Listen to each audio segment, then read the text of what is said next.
You're looking good. You must be very excited. The program has never been on the air. Debuting it next week. Is that right? That is correct. Man, you're in good shape right after Home Improvement. It's a huge, huge hit. You must be very excited. Yes, man. You know what it is, Dave. When I was growing up, I didn't see too many, brothers on TV. Not too many black people on TV. Not too many. I mean, there was Isaac from Love Boat and a few others. Well, that was an excellent role model there. Yeah, man. And I'm telling you, I used to watch cruise ship bartender. Yes, sir. Slick. Who wants to be that? Yeah, I used to watch that show, Fantasy Island, for like 9 years. So one brother on that, he was driving Mr. Rourke's car, Dave. You can think of a better fantasy than that, can't you, bro? You know.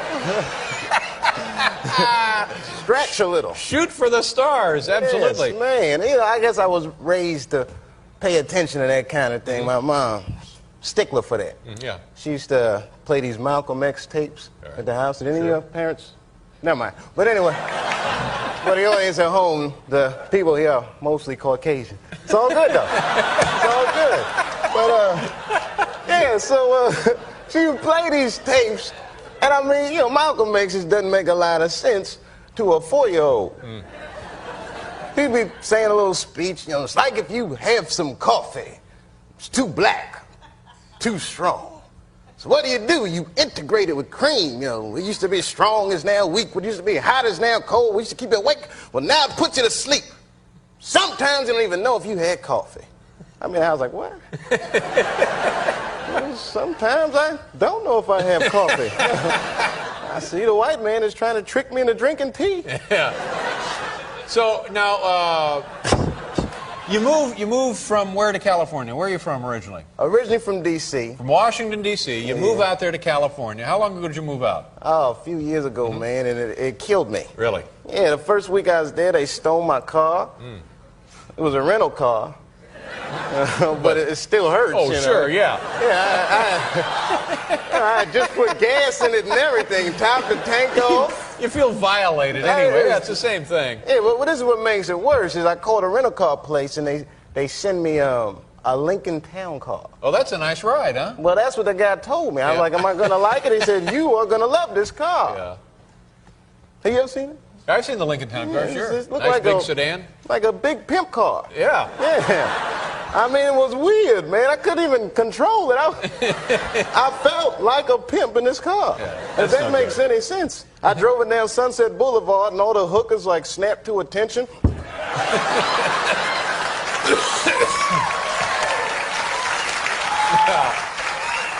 Then, like, a week after that, we had that earthquake. Oh, my God. They're horrible, aren't they? I thought I was going to die. Yeah, very frightening. Yeah, you learn a lot about yourself when you think you were going to die. Sure.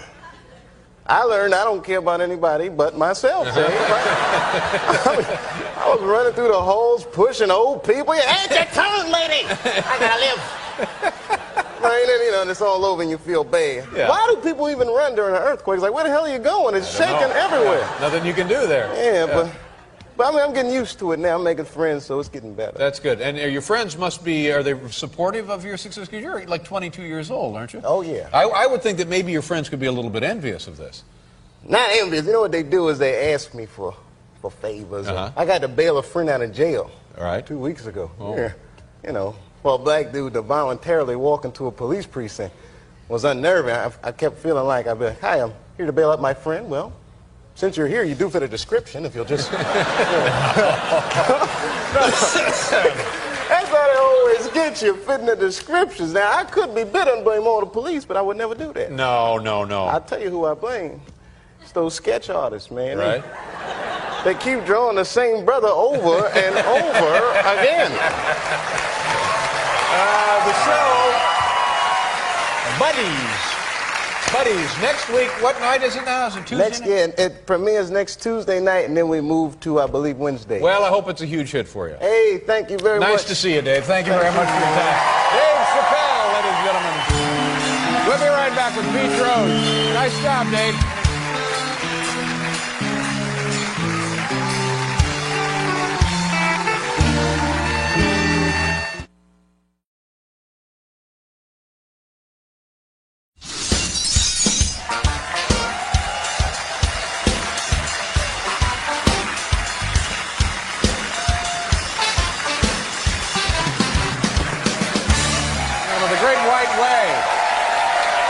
really hot day Nothing like it. of the late spring and summer here in New York City. Right. That's Broadway, the Great White Way. know it.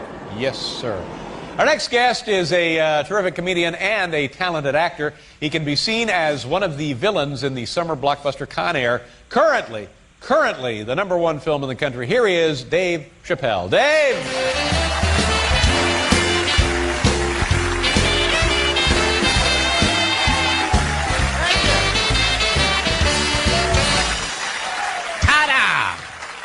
Hey everybody, hey guys, hey everybody. Boy, this is weird. I haven't done any stand-up on TV for a while.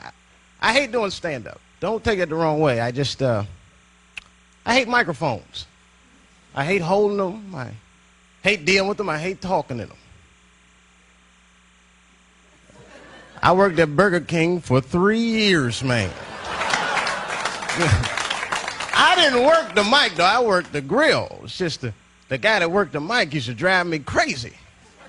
Every time someone orders something, hi, yeah, let me have a Whopper with cheese.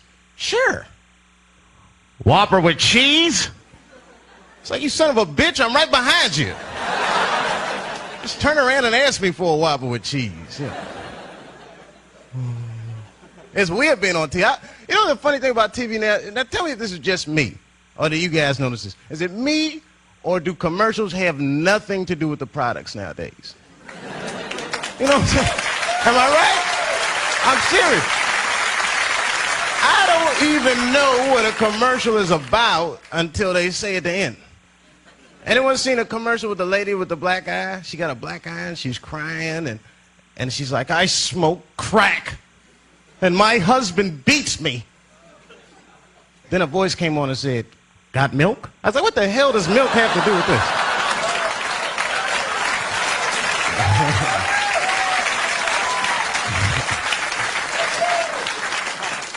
But this is interesting. I was in San Francisco over the weekend. You know, just doing a gig, and my friends live up there. They said, Dave, have you seen the sights? I said, nah. They said, well, great. Let's go see Alcatraz this afternoon. What kind of black man in his right mind would visit a prison for recreation? I got friends in jail I don't visit. I'm scared of jail. I'm scared of anything that has to do with jail, like police. I don't deal with police. Not even when I need them. I don't call them. My house got robbed last year. I didn't call the police, because you know what's going to happen. As soon as I open the door, they'd be like, oh, he's still here. Open and shut case.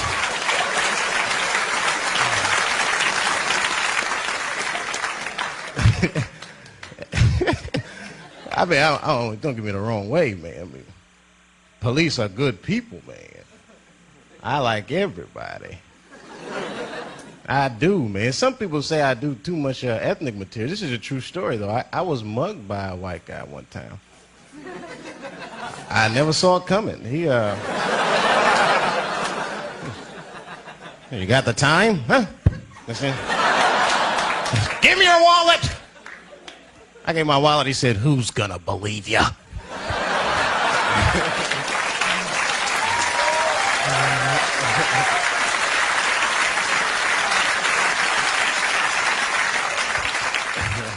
I get uncomfortable doing ethnic humor sometimes because it's getting too bad out there. People are taking it too seriously, man. I found myself the other day being racist against myself.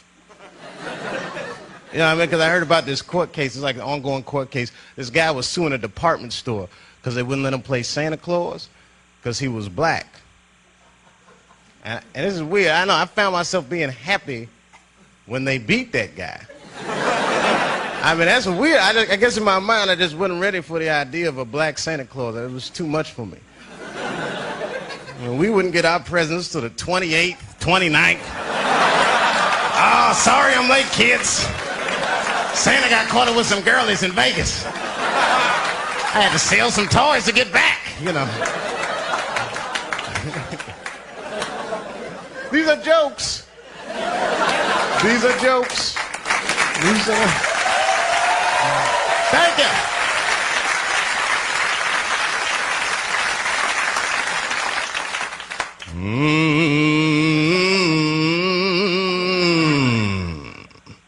Y'all know what that is? Wade in the water, that's right. That is a Negro spiritual. See, slaves were smart people, man. They wrote songs they could sing with their mouths closed. They knew it would drive their masters crazy.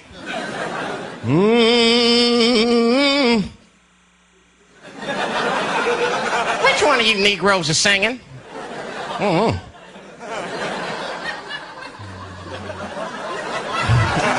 See, that's what. See, it's different. It's different for you guys, because, you know, white people, you guys whistle when you work. So. Yeah. See, that's how you can tell what kind of work we're doing.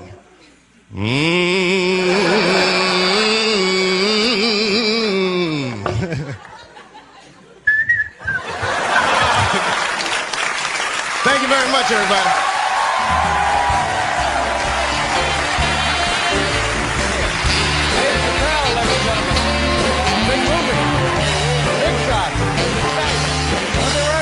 Bono and Larry Mullen.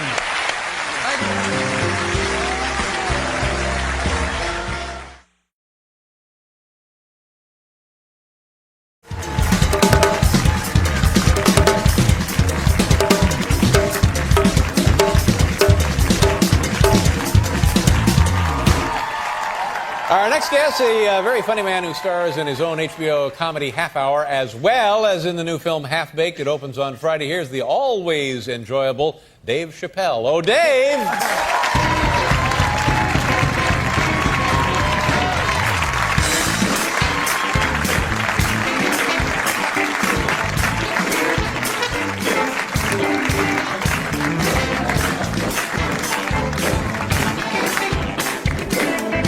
How you doing, Dave? I like that funky interlude. Yes, indeed. How are you, man? Pretty good. Happy New Year. You too, buddy. Thanь you very much. Welcome to the show. It's good to be back. Well, Mr. Big Shot, you got your starring in a movie now, aren't you? I have to have this suit back. Not that big. What is the film? Half Baked? Half Baked. Yeah. It is a pot comedy. Really? Is it an old Cheech and Chong script that you were able to option? Well, not quite a Cheech and Chong flavor. Yeah. You know, I've never seen a Cheech and Chong movie, actually, but it's very weedy, if that's what you want to hear. You know, I can't really say what it's about. Yeah, Robert was out here and he was talking about his movies and what you can expect when you go to see one of his movies. When people go to see this, what can they expect to see here? It's more of an event than a movie.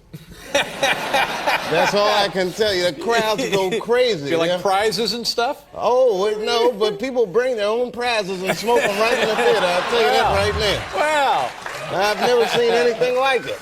Your family must be excited about this. Have they seen the film? Well, they're going to see it tomorrow. Uh-huh. And, you know, it's kind of weird. I named one of the characters after my stepbrother. You know, it's kind of... That's sort of nice, don't you think? Well, he's a weed head, though. I mean, it's like, I don't know how nice that is, but I did it. I just did it. But is there an anti-drug message in the film? Hold on, let me think about this for us. I'm not going to pull a Farrah Fawcett, dude. Yeah, hey, look at there. You got buildings. No, yeah, I guess in a roundabout way, yes. None of these characters are role models in a sense. One works at Burger King, one's a janitor. I mean, they're all the things your guidance counselor told you to be if you smoke pot all the time. That's right. So as long as you're not glorifying it and encouraging people, you're just sort of showing what can happen if you do indulge. You know, it's not an endorsement. Then I think you can have make a movie, make jokes about it. Then. Yeah, I'm not the devil. I'm a comic. You know, absolutely. I'm just making you know, it's fertile ground for comedy. Now, have you? It's none of my business, but have you yourself ever, you know, like, you know, smoked, you know? Yes, but only for medicinal purposes. I see. Well, that's different. And what was the problem? What was the ailment? What were you trying to overcome? You know, it's funny, Dave. I found myself too sharp and alert. I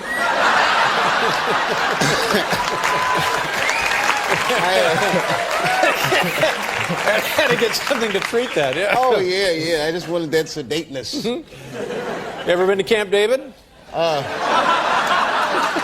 No, but I was invited. Yeah. Whoa. Pretty good. Pretty good deal. How's everything going? You get a new dog, huh? Yeah, Good for man. you. You know, I got lonely. I bought a dog. He's They're cute. great, aren't they? Yeah, you got a dog? Yeah, I've had dogs, yeah. Oh, you don't have one now? Well, passed on. I'm sorry I brought that up, That's Dave. all right. That's all right. He lived a long, rich, full life. He was 43 when he died. Yeah, my dog is like, he's a little dog. He's an apartment dog, like 20 pounds. Yeah. All white and fluffy, American Eskimo. And that's actually, I named him Whitey. Oh, sure. Yeah. It's bad because I piss my neighbors off. I train them in the lobby, so they always, sit Whitey and roll over Whitey.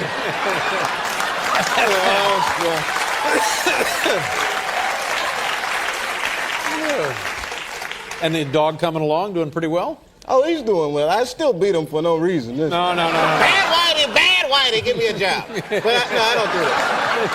I'm kidding. Of course you are. Did you celebrate New Year's? Did you have a nice holiday season? Do anything fun? I went home. I went down to D.C. What's it like? Now that's your hometown, right? Yeah. The nation's capital. Some folks from D.C.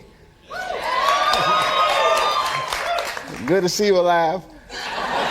I'm kidding. What is it like to have your hometown also the nation's capital? Well, I love D.C. It's home. But going back, it's like, if you're like at your house, yeah, and your friend will come over and say, hey, man, it stinks in here. And you'll say... I don't know that exactly, but all right. Well, take your word for it. I'm a bachelor. I'm a young bachelor. It's happened to me. They say, yeah, it stinks in here. And, of course, I'm going to say, no, it doesn't stink in here. Then we go out. And then you come back and you say, you know what? It kind of stinks in here, yeah. I mean, since I've been home, I've seen a better way. I mean, it's like D.C. is the only city where the mayor's on parole. I mean, and I'm not knocking Marion Barry. I'm from the city. Right. I know what it's like, but I know a lot of politicians do bad things. It's just not that damn bad. Crank.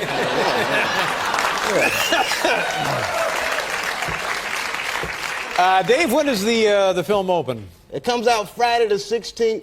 Go see it. It's a genuinely funny movie. There you go. And if you have kids, know what it's about. We can't really say what it's about in the commercials, but know it's about pot, so that you're a concerned Just be responsible parent. when you make the decision to take the kids.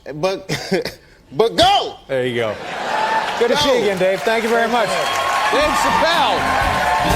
We'll be back. Stevie next to Lindsey Buckingham.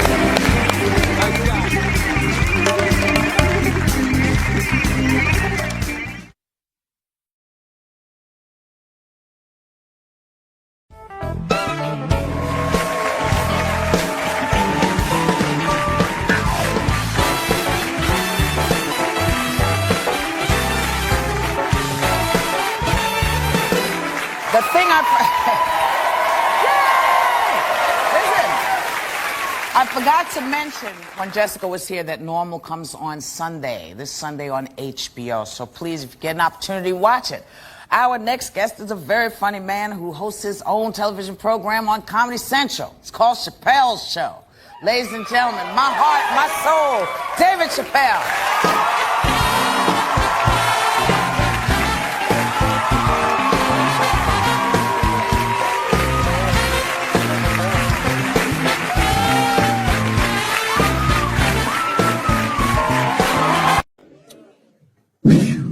Well, it's the last show. Here we are, Los Angeles, the world capital of rape and dick breath. The fuck has been going on out here?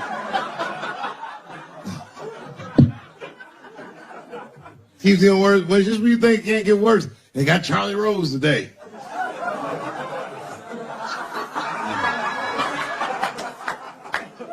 Be quiet morning on the news tomorrow.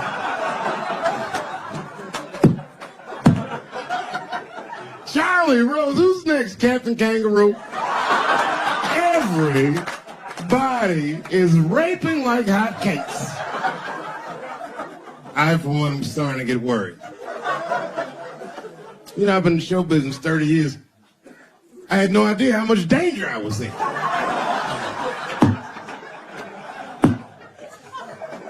really some scary shit. I gotta tell you, Harvey Weinstein's probably the first person that I ever looked at a photograph of and was like, yeah, he rapes.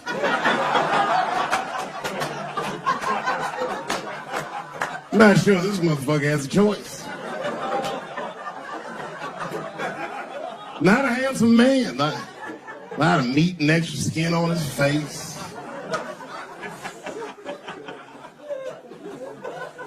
Yeah, he's ugly. You know the sad part is, he's done so well in life, he probably doesn't know he's ugly. You know, when you're good looking, everybody will tell you, oh, you look wonderful, you're so great looking. But when you're ugly, you gotta figure that shit out for yourself. It's a lot of putting clues together. It really is. Why am I not getting in the club? I got all the right shit on.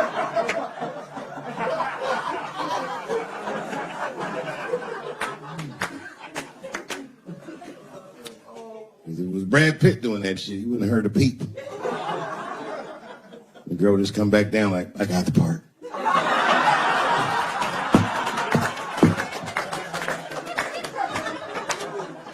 Yep.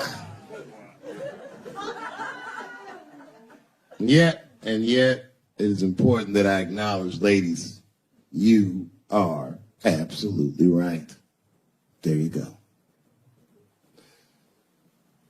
They gotta all be mindful of that, guys, because this could happen to any of us. It could happen to me. I can see that. I can see myself showing up. Hi, I'm here for my 3 a.m. with Mr. Weinstein.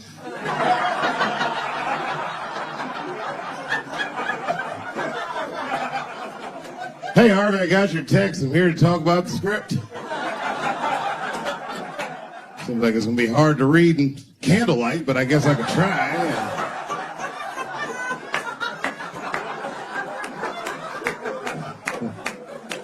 Sound like a fucking nightmare. Could you imagine that shit? Could you imagine if you was in a business meeting and a motherfucker pulled their dick out? In the middle of the meeting, I'd be like, yo, my man, this is the most unprofessional shit I've ever seen in all my days. Just let me finish, Dave Chappelle. I'll put you in all 3 Lord of the Rings.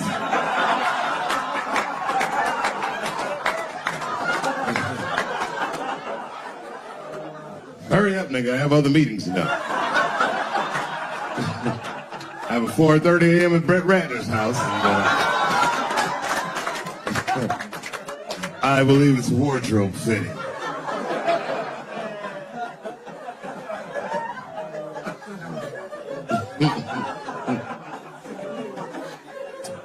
Wow.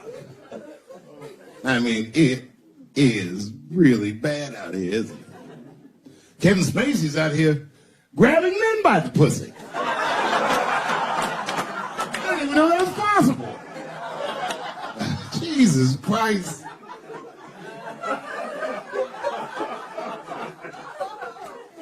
You got the guy from Star Trek, The Next Generation. That's what we got.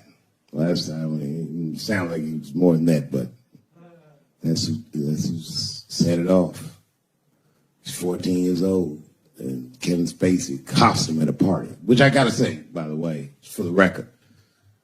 Been to a lot of parties in my day. Never been to a good one that had 14-year-old boys in it. Not even when I was 13, you know what I mean? Who wants to kick it with a bunch of hubba bubba chewing niggas like, having a good time, nigga? Yeah. Oh, buddy, I'm in trouble now.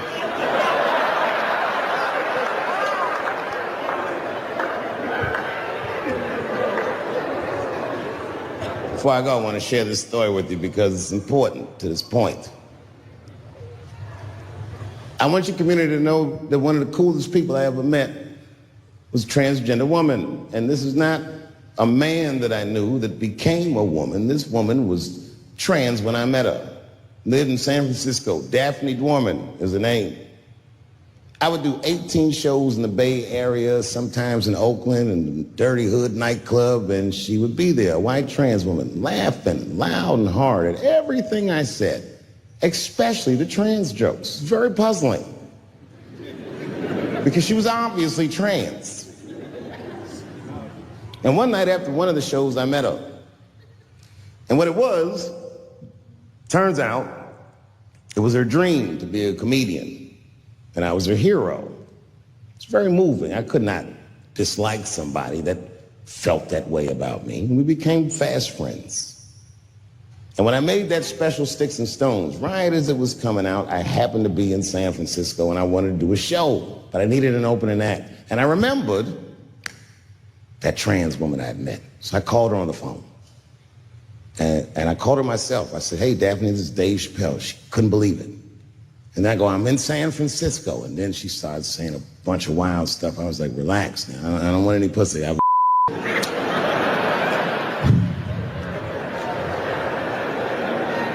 was calling because I'm doing a show and I need an opening act. And I was wondering if you'd open the show. And she was, fuck yeah. Now, I didn't know this at the time, but this woman had only done stand-up comedy 8 times in her life. This is little to no experience. And now she's about to open a show for what many call the GOAT.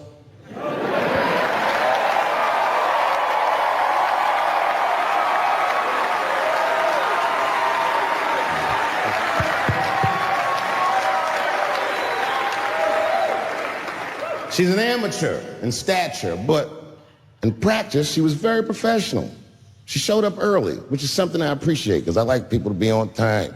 She was dressed to the motherfucking nines. I mean, I'm transphobic, and even I was like, you look nice.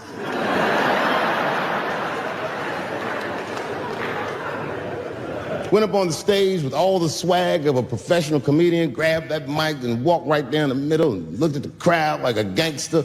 Man, you should have seen her work. This bitch bombed for 45 minutes straight. And I am not exaggerating, young man. That show was terrible. Stunk. Stunk. And then she brings me on and, you know, I was like a glass of water after a handful of salt. The crowd was happy to see me. I was killing it. But here's what impressed me. Any other comedian I've ever seen, if they had bombed as bad as she did, would have snuck out of the back of the theater and went home and cried or something. And she didn't do that. Not only did she not leave, she found a seat right up in front. You know, when a new comedian watches an experienced comedian in comedy, we call this taking class. Bitch took my whole class. She sat up there and was laughing as hard as she always laughs, as if nothing bad had even happened to her. And I saw her show. Something bad happened to her.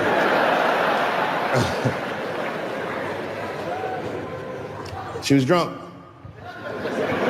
So she starts talking to me while I'm on stage, but the way a person would talk to a television when they were alone. She's talking to me like that. That didn't bother me because I knew her, but the crowd didn't like that shit at all because she sucked. And a guy in the back of the room stood up, and Daphne's hair was dyed blonde at the time, and the guy screamed out, and his energy felt wild. Fuck. He said, hey, Daphne! And everybody kind of clamped, like got tense. We didn't know if it was a heckler or active shooter. And he said, does the carpet match the drapes? Yeah, it was fucked up. The whole crowd kind of groaned because it was so, like, mean. Everybody groaned except for Daphne. She kind of laughed, which was weird. And she didn't even look all the way back. She said, sir, I don't have carpets. I have hardwood floors. Just like that. Just like that. And boy, when she that shit, it blew the roof off the place. Cut through all the tension. With that one joke, she made up for 45 minutes of a stinker of a show. And after that, she could do no wrong. And I kept on rocking. She kept on talking to me. And then the show became something cooler than a show. It became like a conversation between a black man and a white trans woman, and we started getting to the bottom. All them questions that you think about that you'd be afraid to ask, I was just asking them, and she was answering them, and her answers were funny as shit. I was falling out of the chairs, and at the end of the show, I go, "Oh, Daphne," I said, "Well, that was fun." I go, "I love you to death, but I have an idea what you're talking about." The whole crowd laughed, except for Daphne. Now she looks at me like I'm not her friend anymore, like I'm something bigger than me, like I'm the whole world and a guy. And she said, "I don't need you to understand me." I said, "What?" She said, "I just need you to believe," just like this, she goes, "that I'm having a human experience." And when she said it, the whole crowd kind of gasped. And I gave it a Fight Club look. I said, "I believe you, bitch." Because she didn't say anything about pronouns. She didn't say anything about me being in trouble. She said, "Just believe I'm a person and I'm going through it." You know, I believe you because it takes one to know one.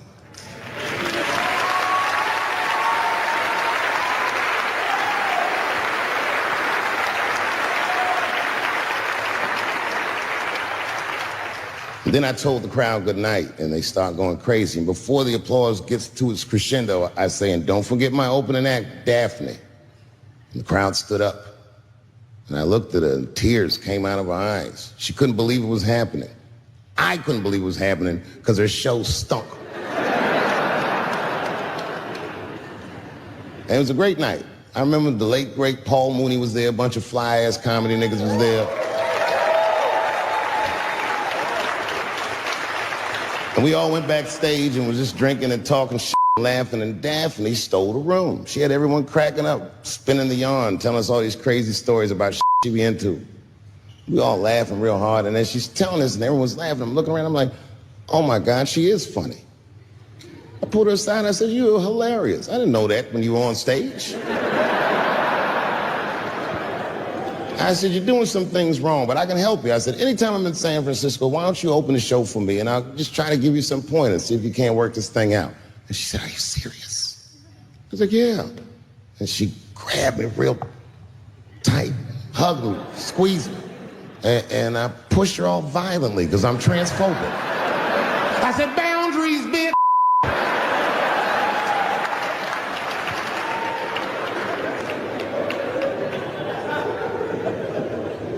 When Sticks and Stones came out, a lot of people in the trans community were furious with me, and apparently they dragged me on Twitter. I don't give a fuck, because not a real place.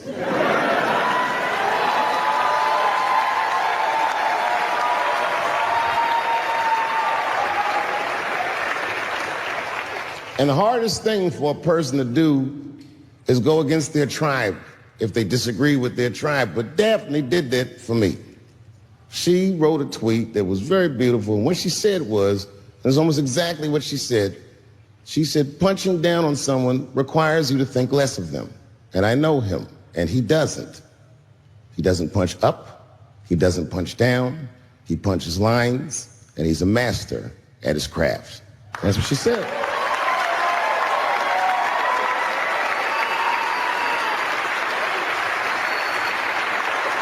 Beautiful tweet. Beautiful friend. It took a lot of heart to defend me like that. And when she did that, the trans community dragged that bitch all over Twitter. For days, they was going in on her, and she was holding her own because she's funny. But 6 days after that wonderful night I described to you, my friend Daphne killed herself. Oh, yeah. It's a true story. My heart was broken. Yeah, it wasn't the jokes. I don't know if it was them dragging her. I don't know what's going on in her life, but I bet dragging her didn't help. I was very angry at them. I was very angry at her. I felt like Daphne lied to me. She always says she identified as a woman, and then one day she goes up to the roof of a building and jumps off and kills herself. Clearly, only a man would gangster shit like that. Hear me out. As hard as it is to hear a joke like that, I'm telling you right now, Daphne would have loved that joke. That's why she was my friend.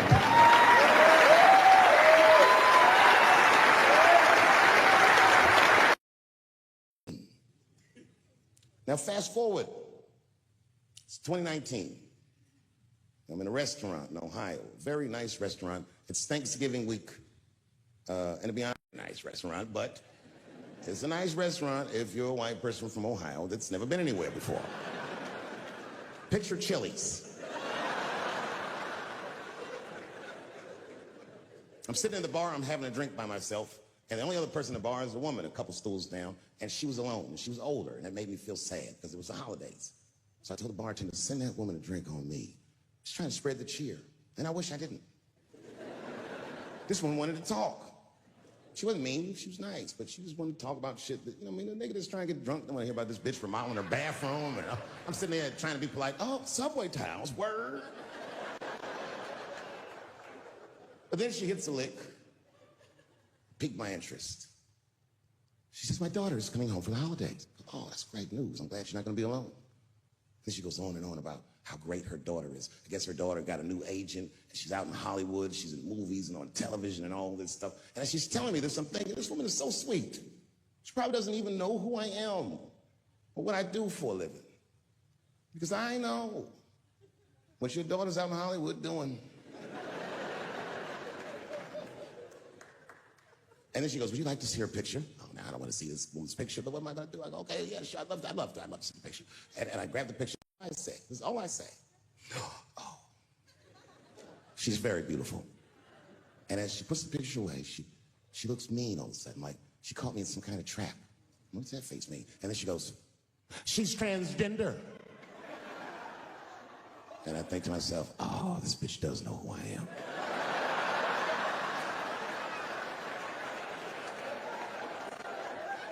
I really resented that trap because that trap doesn't let me be honest. If I was honest, I wouldn't fall for it. I just looked at the picture like, ooh, look at that big chiseled jawline, that big thick Joe Rogan neck. Is that a dude? Is your daughter a man? Can't say that shit.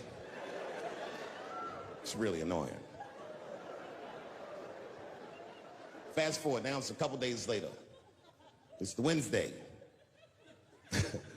For the Thursday, that's Thanksgiving, and I'm in a totally different bar. And this bar, trust me, it's not a nice place. It's foul. It's one of those bars with the top shelf should be under the sink. This is where the poor whites drink, the tiki torch whites. You know what I mean? Them white people, they believe in Q and they love Trump. You know what I mean? Like Michigan white people.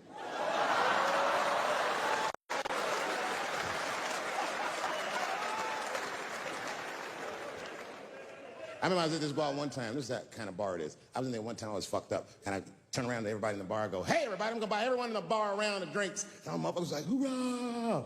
And the bartender knew I was drunk, so she pulled me aside. Mr. Chappelle, are you sure about that? That's going to be $16. Tough time for the whites. And this was a holiday weekend, you know what I mean? These motherfuckers was having a rootin' tootin' time. They was in there partying, making all them noises. Woo! Ow! Yow! You know all them noises white people make before lynching? They was doing all that shit. I was drunk. I looked over my shoulder. I thought I was tripping. I guess who was in the bar? I thought I was seeing things. I looked across the room, and I saw the trans bitch from the picture. I couldn't believe it. I said, what is a trans person doing in a place like this? This is very dangerous behavior. And she was with two big, buff, gay black dudes. I didn't know these dudes, but I know they was gay. If they had a dick in their mouth, they wouldn't look any gayer than they did just sitting there. They had 1980s gay face. You know what that is? Remember in the 80s when gay people looked surprised all the time?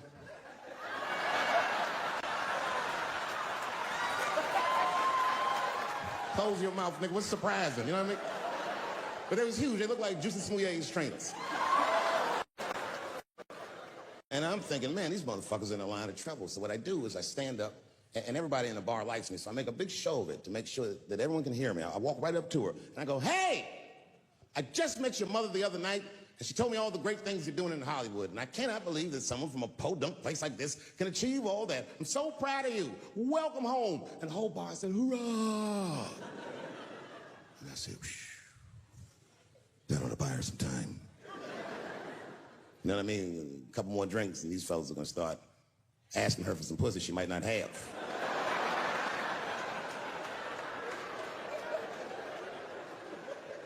And she was very gracious. She said, thank you so much, and we shook hands. And as she would shake my hand, her face turned mean, like her mom's. And she said, do you mind not punching down on my people? Oh, I don't like that. Normally I would have let it go, but I was drunk. I said, what might you mean, bitch? I was careful to call her a bitch because I didn't want to blow her cover. Turns out she wasn't hiding. She was loud, she was proud. She let me have it in front of everybody, screaming at me all the talking points from that article. You transphobic, this and that. Kept clapping her hands in my face. Let me tell you something. I said, where you learned this from? Black bitches kept going, let me tell you something, honey. So annoying. She kept calling transgenders her people. Isn't that weird? My people this, my people that. I said, what do you mean your people? Was y'all kidnapped in Transylvania and brought here as slaves? She said, my people have struggled for decades, honey. Decades. And I looked at them gay black dudes like, is there anything you niggas need to tell this bitch? Clifford.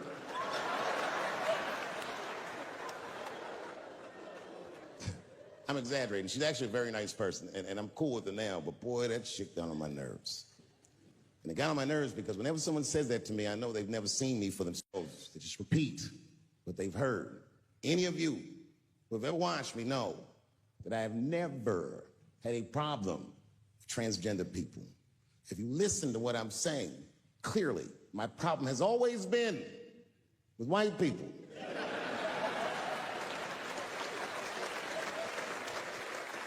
I have been arguing with the whites my entire career. And just when I thought I had you guys on the ropes, you changed all the rules. Oh, yeah? Yeah, motherfucker. Well, I'm a girl now, nigger, and you must treat me as such. Call me a girl, nigger. It's annoying as fuck. No.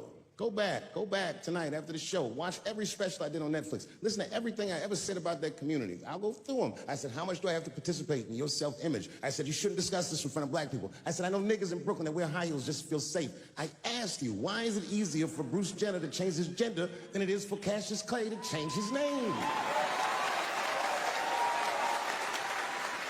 If you listen to what I'm saying, I'm not even talking about them, I'm talking about us, and they don't listen. It's very annoying. And they've canceled people that are more powerful than me. They canceled J.K. Rowling. My God, J.K. Rowling wrote all the Harry Potter books by herself. She sold so many books, the Bible worries about her. And they canceled her because she said in an interview, and this is not exactly what she said, but effectually, she said, gender was a fact. And then the trans community got mad as shit. They started calling her a TERF. I didn't even know what the fuck that was. But I know that trans people make up words to win arguments. So I looked it up. TERF is an acronym. It stands for Trans Exclusionary Radical Feminists. This is a real thing. This is a group of women that hate transgender. They don't hate transgender women, but they look at trans women the way we blacks might look at blackface. It offends them. Like, ooh, this bitch is doing an impression of me.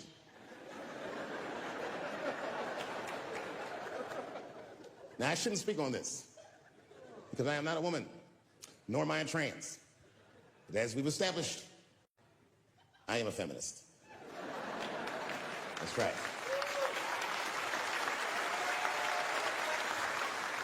I'm Team TERF. I agree, man. Gender is a fact. You have to look at it from a woman's perspective. Look at it like this. Caitlyn Jenner, whom I've met, wonderful person. Caitlyn Jenner was voted Woman of the Year. Her first year as a woman. Ain't that something?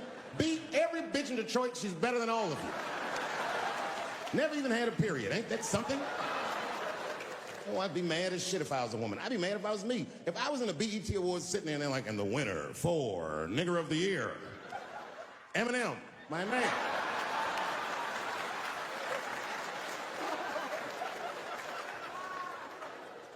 Gender is a fact. This is a fact. Every human being in this room, every human being on earth had to pass through the legs of a woman to be on earth. That is a fact. Now, I am not saying that to say that trans women aren't women. I am just saying that those pussies that they got, you know what I mean?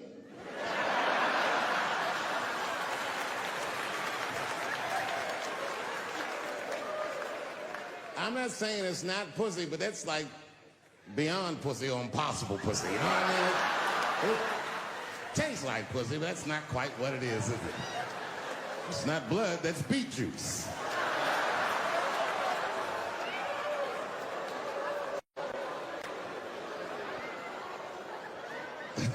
Oh, buddy, I'm in trouble now.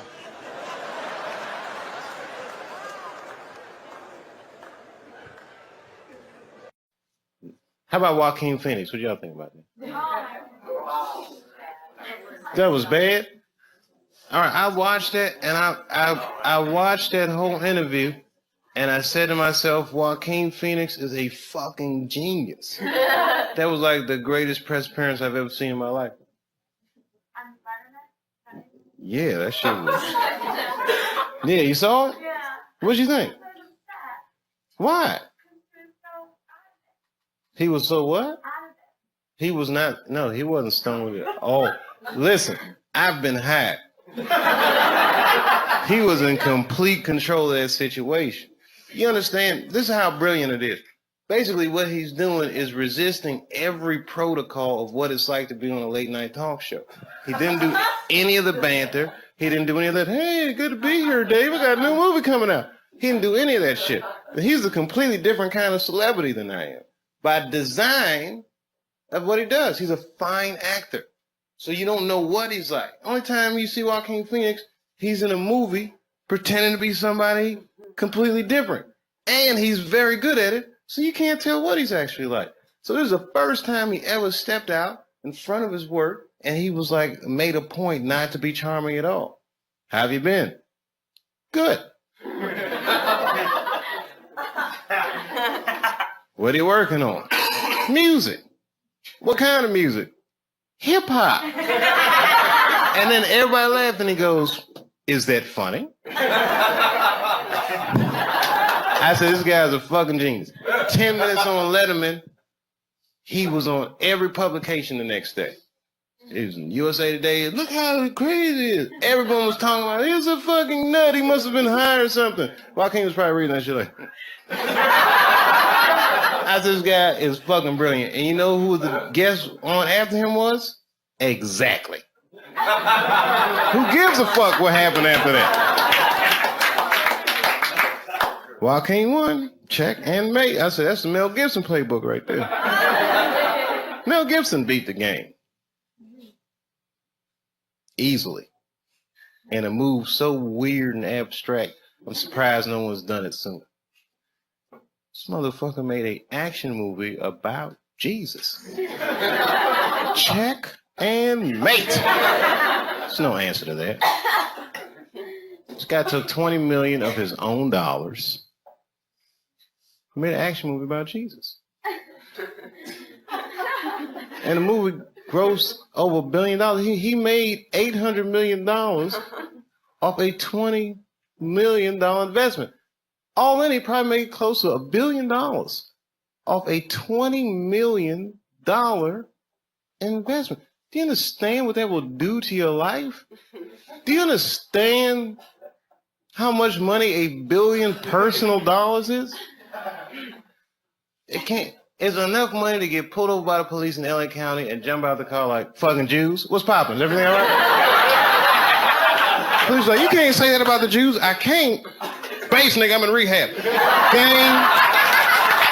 over. That had never happened before. And then followed that shit up with Apocalypto, which was fucking...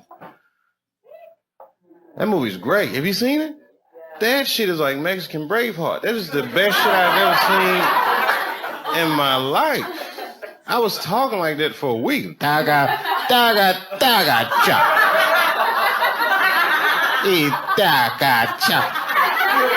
You wanna know why? Because he made a movie, a major studio movie. He didn't use one Hollywood actor in the entire movie. That's not cheap. That's amazing. He got indigenous people from the Yucatan to be in Hollywood. It's amazing. Can you imagine that shit? Just going to the Yucatan? Let alone going there to cast some movies, walking up to somebody in a thong. Arr! Aga taga! Taga! Taga! Taga! Aga taga! Have you ever considered acting? Ah! Taga! Taga! Cha! Ika taga! Taga! Cha! Well, my name is Mel Gibson, and Passion of the Christ! I've seen that!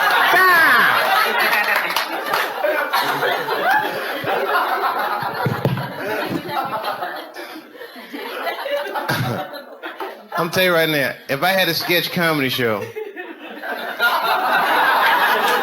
let me tell you right now, if I had a sketch comedy show, I guarantee you, I fucking guarantee you, I would do the funniest apocalypto sketch that you couldn't even fucking imagine what I would do.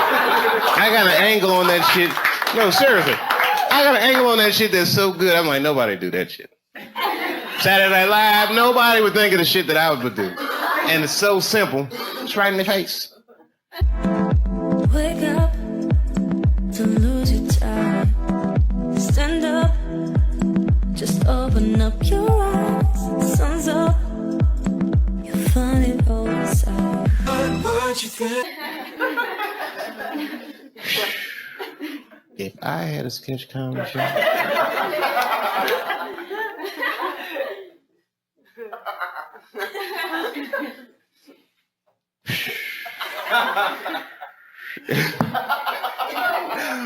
you know some funny shit me and my wife was talking about? This makes me laugh. You know that Beyonce song, she goes, if I was if I was a boy, you wouldn't understand.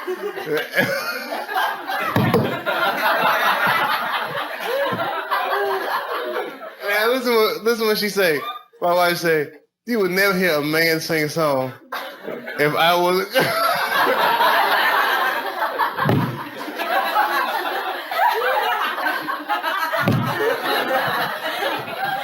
She said some worse shit than that, but I won't tell you what she said. But that shit was really funny. If I was, we used to like, this should be, oh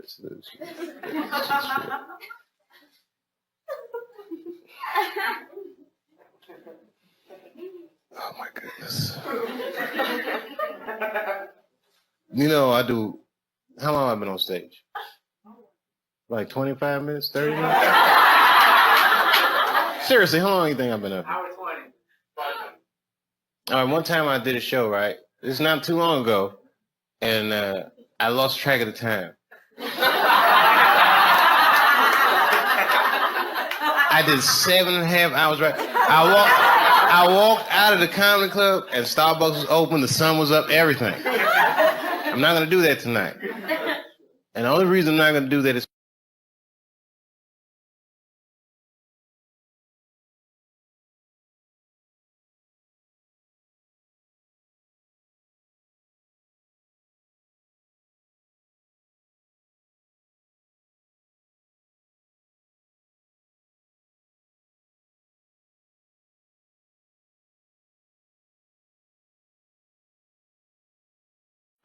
I almost protested the war in the beginning. Almost. Until I saw what happened to them Dixie chicks. I said, fuck that. If they'll do that to 3 white women, they will tear my black ass to pieces. I don't want to hear that shit. Yeah, man, they would. But I'm like, for real, why you care so much what the Dixie chicks say? It's not like they political scientists or nothing. They just bitches that can sing good. You know what I mean? Stop worshiping celebrities so much. Just don't pay attention. I remember right around September 11th, Ja Rule was on MTV. That's what they said. They said, we got Ja Rule on the phone.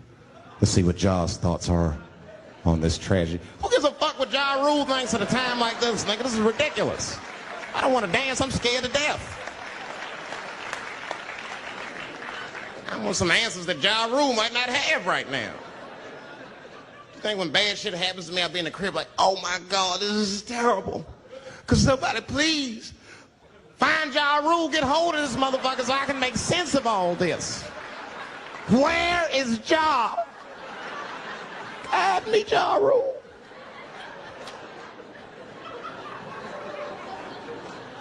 I don't even know why people listen to me. I'll say anything, nigga. I've done commercials for Coke and Pepsi. I don't give a fuck what comes out of my mouth. I just say what it takes. Whatever it takes, that's what I'm saying.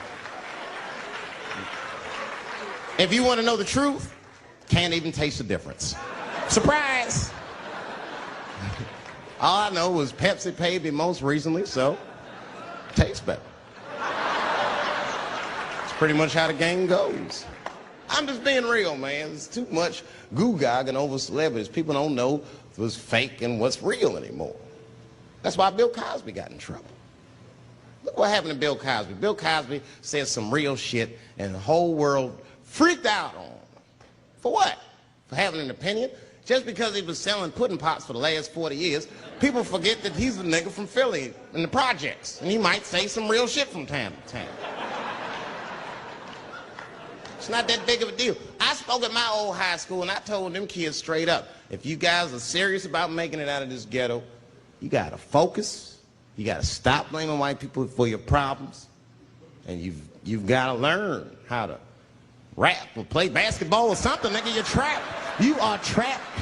Either do that or sell crack. That's your only options. That's the only way I've ever seen it work. You better get to entertaining these white people, nigga. Get to dancing. Go on out there and be somebody.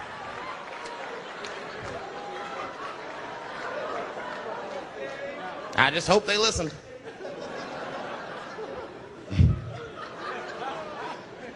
This shit is ridiculous. People worship television. They worship this shit. You know, like if you watch a movie, right? Say you're watching a movie and one character says to another character, say, hey, what's your number, man? What's the other character always say? 555, 5555. You know why we got to do that? Because stupid ass people go to the movies and then go home and try to call the characters that they just saw. Hello, is Indiana Jones here? No, motherfucker, he's fake. It's not his number. And to be honest, this is the worst time in history to be a black celebrity. Fuck, they locking all our stars up. It's hot right now for black celebrities. I knew it was bad when Kobe got in trouble. I said, this is a rap for us. He's one of the most wholesome dudes we had. They lock him up, everything. And Kobe kept it together. Thank God he held his game together, because if he was cracking under pressure and getting like 6 points a game, the whole LA would have been like, that nigger is guilty. Kobe was playing his ass off. He was playing like his freedom depended on that shit. You see this motherfucker in them games, this nigga's trying to beat that case on the court.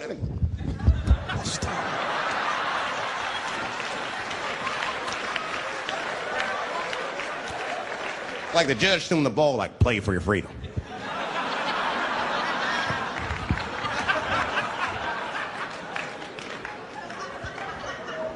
If I could talk to Kobe, I'd be like, just relax, you'll be fine, man. Because the public is still giving Kobe the benefit of the doubt. He's one of the few black celebrities that get that.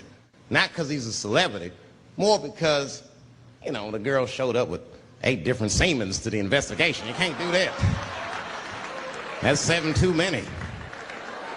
That's a lot of semen, man. This bitch got Noah's Ark in her panties. Like, what, you trying to recreate humanity or something? She's a collector.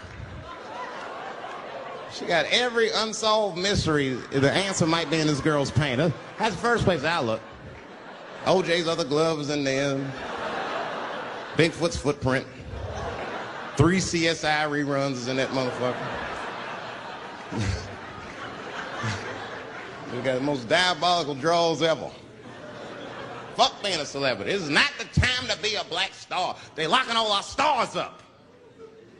Black celebrities, this is a witch hunt for us, man. God damn it. It's all OJ's fault. Ever since OJ got away, white people have just been locking up our stars one by one. It's true. And it's not even OJ's fault. It's our fault. We celebrated too openly when OJ got acquitted. We should have been quiet about that shit. As soon as it's not guilty, niggas just ain't. Oh, in your face, nigga, in your face. It hurts, don't it? It hurts. burns, doesn't it, nigga? Ooh, that justice system burns, doesn't it? Welcome to my world, motherfucker, all that shit. White people wanted OJ's ass bad. City of LA spent over $12 million just trying that motherfucker. And the look on white people's face when he was acquitted, priceless. Priceless.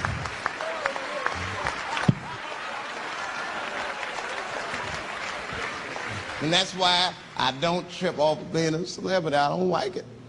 I don't trust it. Because 1 minute they all love you, the next thing you know, you're in front of that courthouse dancing on top of a car just trying to figure out what the fuck happened to you.